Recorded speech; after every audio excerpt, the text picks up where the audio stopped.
Hello students, welcome back to your science class.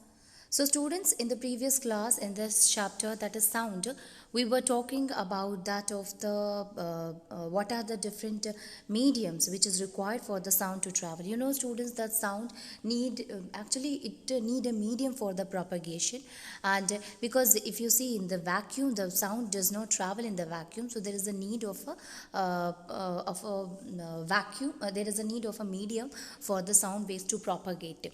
Okay. Now we have also understood here one thing, that sound used to travel in solid, liquid as well as in the gas. So the medium which is required for the sound to propagate is solid also, is a liquid as well as it's a gas also. Now if we compare that, which one will have which will, we can say that which one is have the medium in which the sound will travel faster, or the medium in which the sound travel the lesser one. Actually sound used to travel more in that of the solid. And the reason which you see students, if suppose if you say to one of your friend to keep your head on the table, and you just tap on the table and make him to listen, that what will happen, he will able to listen that the sound of the desk much clearly than the other student who are sitting around it.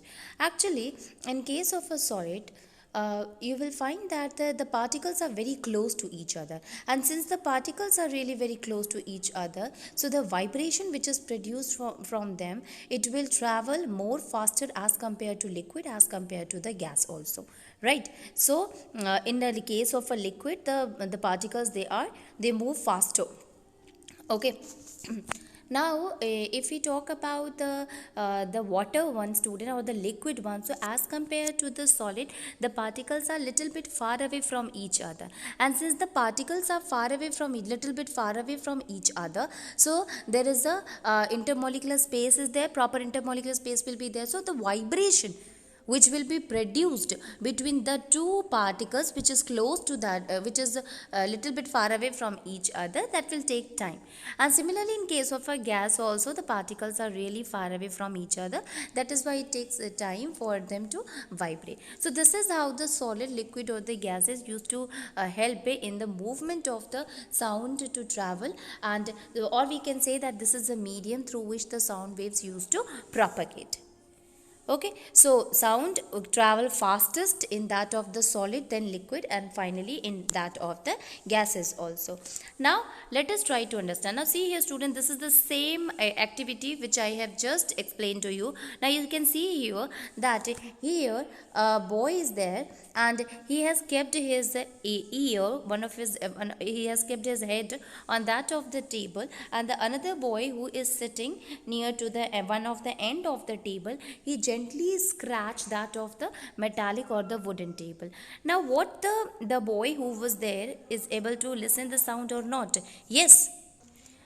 So you can see here student, the boy who is scratching the wooden table or the metallic table, the other boy is able to hear it properly, hear the sound very easily. So the reason is that sound used to travel faster in that of the solid. Similarly, we had played this game of this toy string many times, and you will find that if you take a toy string and make a person to listen and the other person to speak, then it will be quite easy for us to understand, or very easily we can hear the sound or the voice of the other person who is speaking from the other end.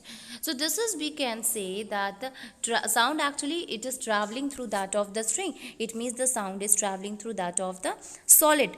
Okay, so we have learned here that sound used to travel in on the direction, and it you need a medium for the propagation, or for the movement. Okay, so it used to move from one place to another with the help of a medium, and the medium, it can be solid, it can be liquid, or even it can be a gas also. Now the question arises that how we are able, okay, we are standing and a person is speaking, so how we are able to hear the sound? Actually we are able to hear the sound through our ears. Okay, and it is our eardrum which help us to listen anything. Now what happen in case of a ear students, you will find that if you look at the outer part of the ear, it is like a funnel. So basically it help in trapping a lot of a voice which is coming to it. Okay, so when the sound enters through it, it travels through a canal, and at the end of it there is a very thin membrane is there, which is stretched very tightly. Now again, here is a membrane is there, you know students, that membrane. So what will happen, that membrane is called as a eardrum. Okay, it is having very important function. And if you want to understand this, see here there is an activities which is given for that of the eardrum. Now suppose you have taken a plastic or a tin can. Now cut the ends of the plastic or the tin can and stretch the piece of a rubber balloon across one end, and fasten it with the rubber band. Okay, so we have taken the a rubber balloon, and we had cover the mouth of it with the help of a rubber band properly. And now we will take a 4 to 5 grain of a dry cereals on the stretch rubber. And then when you ask to a friend to speak hooray, so then what will happen, from the one of the open end, then you will find that the grains starts moving, it starts vibrating, it start moving, start jumping up and down. I'm again telling you student, you can see here, this is the first one in which you had, this is the first case in which you have taken a tin or a plastic can. Here he has taken a plastic can, and then with the help of a rubber band, when we stretch a balloon, and we will tie the balloon to the mouth of that of the plastic can. Now what we will do, we will going to put some grains on it, and when you start speaking, or when you start saying hooray, where you are actually making the voice to vibrate, then what will happen, this condition will occur. Now see here, this grain is what, it is moving up and down. Okay, so it starts jumping up and down. So why is it so, students? It is because when you produce a sound, when this the air which comes on that of the balloon, which was stretched properly, which is behaving like a membrane, then what happened, that balloon starts vibrating. Why the grain is moving? The grain is moving, it is because it is kept on the balloon, and actually it is the balloon, that stretched balloon is moving up and down, due to which it is vibrating, because of that the grain is moving up and down. Okay, so try to understand this, that the stretched balloon is behaving like a membrane. Okay, so when we kept anything on that of the membrane, and if the membrane is vibrating, so it will what we can say, that it will going to make that of the grain to move up and down, or to jump up and down, because the rubber band is itself, it is what, it is vibrating. Okay, so similarly, if we talk about that of our own membrane of our eardrum, it also behave like a rubber sheet. It is like that stretched rubber sheet, where when the sound vibrates, it makes that of the eardrum to vibrate. So if the vibration which is coming from the different medium reaches to the eardrum, it will make that of the eardrum to vibrate. Okay, so the eardrum, it sends the vibration to the inner ear, and from there the signal goes to the brain. So this happened basically because of the vibration. So here the question arises, that how the vibration is produced. Actually this vibration is produced when the sound, it reaches to that of the eardrum and make it to vibrate. So the sound which is coming from a particular medium, it is actually reaches to that of the eardrum, and there it will going to strike to that of the eardrum and making it to vibrate. Okay, so this basically similar to that of the stretched rubber, which is present on that of the plastic can, where when we kept the grain on it, the grain start jumping up and down. Okay, so sound vibration, it makes the eardrum to vibrate. Okay, now what happened? This eardrum, the vibration reaches to the eardrum, and the eardrum starts itself vibrating, and now this vibration will reaches to the inner part of the ear, and there the nerves are present, auditory nerves are there, and these nerves used to carry the signals from that to the brain, and the brain will be there to interpret what is that vibration. Okay, and this is how we are able to hear.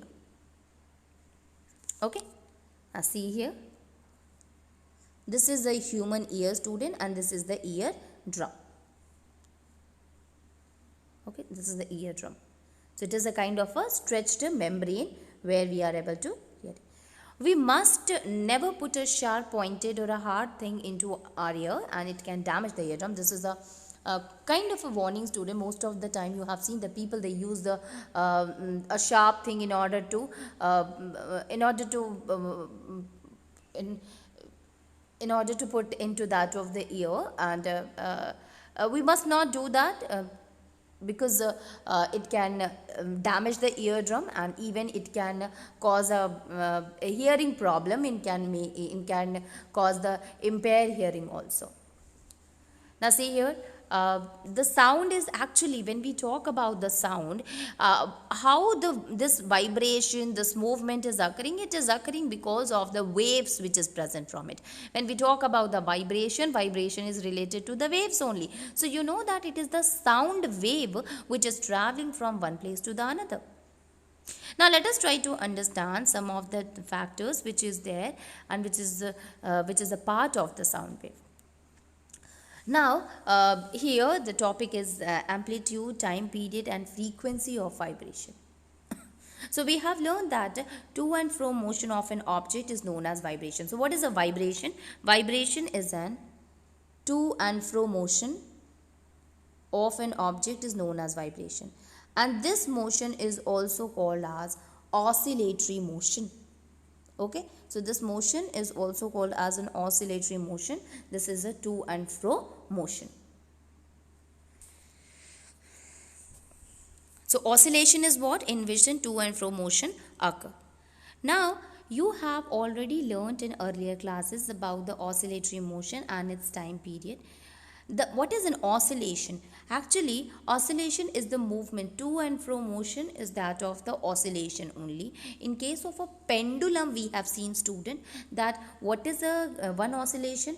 Actually, if this is the bob of the pendulum, when the pendulum reaches here, this is the one, and then when it reaches to here, so from here it will start it to here, and then comes to this side, and finally come back to the place from where it has started. So this is one complete oscillation. So this movement is what? This is the to and then fro, then to and then fro. So this movement is called as a to and fro motion, or we can also call it as an oscillatory motion also. Now this oscillation also decide a lot of a thing, like the number of a oscillation in 1 second is deciding the frequency of the oscillation. This is a very important thing. Number of oscillation per second is called frequency of oscillation, and this frequency is expressed in hertz. Its symbol is actually Hz. Okay, so oscillation per second is frequency of the oscillation. So in 1 second, how many times the oscillation has been done, or how many oscillations has done, that it decides the frequency of the oscillation. And this frequency, it is expressed in hertz. Okay. Now what happened? If suppose here it is that a frequency of 1 hertz is 1 oscillation. It means if an object oscillates 20 times in 1 second, so what is the frequency? Frequency will also be 20 hertz. If an object it is oscillating 200 times per second, so its frequency will be 200. Now you see here, student, the number of oscillation increases in a 1 second will also increases the value of the frequency. So suppose an object is there which is moving 2 times in 1 second. So its frequency is 2 hertz, and if an object is there which is moving 20 times in 1 second, so its frequency will be 20 hertz. So obviously the number of oscillation in 1 second increases, so the frequency also increases. Okay. Now you can recognize many familiar sounds without seeing the object producing them. How is it possible? These sounds must be different to enable you to recognize them. Have you ever thought what factor make them different? Amplitude and frequency. Yes, these are the two properties which is really very important to understand the sound. amplitude and frequency. So let us try to understand what is the difference here. Actually, the loudness of a person, loudness of a sound, and the pitch of the sound basically decide the amplitude as well as the frequency. Okay, so let us see the loudness and the pitch. Now we have taken a metallic tumbler and a tablespoon. Strike the tablespoon gently at the brim of the tumbler. So when we make that of the metallic tumbler and the tablespoon to strike with it, strike that of a tablespoon to that of the tumbler, what will happen? You see that there is a production of a sound. Okay, now bang the spoon on the tumbler and hear the sound which is produced again. So first of all, you have taken it and you gently strike it on the that of the tumbler, and afterward you just bang that on the spoon. Means right now you have increases the you can say that now with the more force you are applying on it in order to produce sound, and this sound which is produced is what it is higher as compared to the sound which was produced earlier. So is the sound is louder? Yes. So when we strike the tumbler very hard, that will going to produce the sound which is louder. Now suspend a small thermocol ball touching the rim of the tumbler. Vibrate the tumbler by striking it and see how far the ball is displaced. Now we have taken a thermocol ball and this thermocol ball is touching the rim of the tumbler. Now we will make the tumbler to vibrate by striking it. And let us see that how much the ball will be displaced. The displacement of the ball, it will be measured by the amplitude of vibration of the tumbler. Now when we strike the tumbler gently and then with some force, then try to understand that what is the difference that we will find. Now see here, every time whenever we are striking the tumbler gently and then we are trying to strike it with some force, you will find that the vibration which is produced is more, and when the vibration is more, the sound also will be louder. Okay, so this is how we can differentiate between the two cases, that is the amplitude and that of the frequency. So in which one you will find that the amplitude is larger? Actually, loudness of the sound is what? That is proportional to the square of the amplitude of the vibration producing the sound. For example, if the amplitude becomes twice, the loudness increases by the factor of 4. This is a really very important line, student. That is, loudness of sound is proportional to the square of amplitude of the vibration producing the sound. So it is proportional to the square of the amplitude of the vibration. Okay, it means if the loudness is what? If the amplitude becomes twice, loudness increases by factor of 4. And this loudness, it will be expressed in a unit which is called as decibel. Okay, so loudness is proportional to the square of the amplitude of the vibration, and amplitude becomes twice, the loudness increases by the factor of 4. Now the following table, it will help in giving a lot of idea regarding that of the loudness, students. See here, the normal breathing, it is having the sound that is 10 decibel. Soft whisper is there, so that is of a 30 decibel, which is about at 5 m. Normal conversation, that is of a 60 decibel. Busy traffic is there, then 70.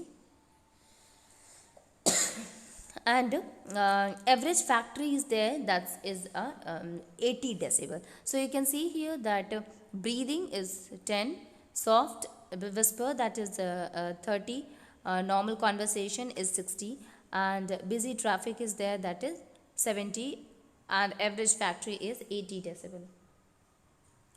So basically these noises are what? It is produced and it expresses the loudness, and if the decibel is more than that of the 80, it will be what? It will be more painful. It will become more painful, physically very painful.